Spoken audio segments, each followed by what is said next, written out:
Söögiruumis kohtuvad erinevad inimesed. Tegemist on toiduga seotud määrdumisega, puru, plekid, toidujäätmed laudadel, põrandal. Seega on antud ruumis puhastamine peale igat söögikorda tähtis. Küll aga kehtivad puhastamisel samasugused reeglid nagu iga teise ruumi puhastamisel. Oluline on mustust kokku koguda ning see ruumist eemaldada.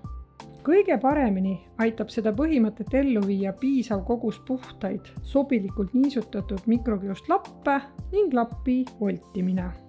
Määrdunud söögilauda on lihtne puhastada niiske mikrokiust lapiga. Mikrokiud lapp võib olla niisutatud veega või üldpuhastusaine lahusega. Vältida tuleks pritspudelist aine pritsimist pinnale.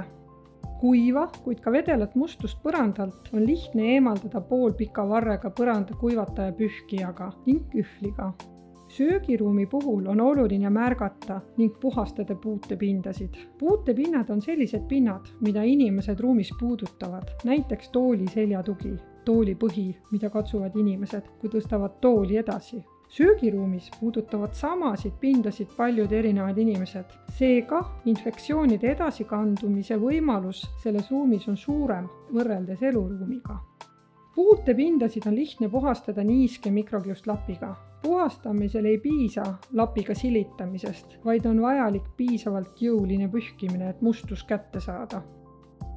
Iga kord, kui hakatakse uut pinda puhastama, siis keeratakse ette puhas lapi pool, nii välditakse mustuse edasikandmist. Kui kõik lapiküljed on määrdunud, siis võetakse uus puhas lapp. Puutepindasid tuleks puhastada igal koristuskorral, isegi siis, kui puutepind on visuaalselt puhas. Põranda puhastamisel on hea abimees põranda kuivataja pühkija, millega on lihtne erinevat mustust kokku koguda ja eemaldada. Sagedane probleem on, et pindadele jäävad märjast koristusmeetodist, määrdunud lapist või koristusaine üledoseeringust kihid. Sellised kihid toimivad kui liim ehk seod mustust ning on heaks pinnaseks mikroorganismidele.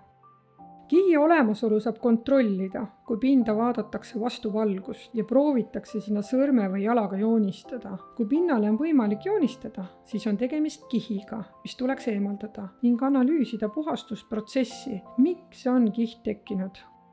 Puhastamise lõppedes hinnatakse koristamise tulemust. Kas kõik puutepinnad said puhastatud? Kas puhastatud pinnad on kihivabad?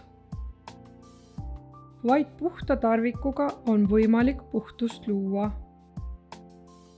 Puutepindasid puhastatakse igal koristuskorral. Oluline on mustus kokku korjata, mitte laiali ajada.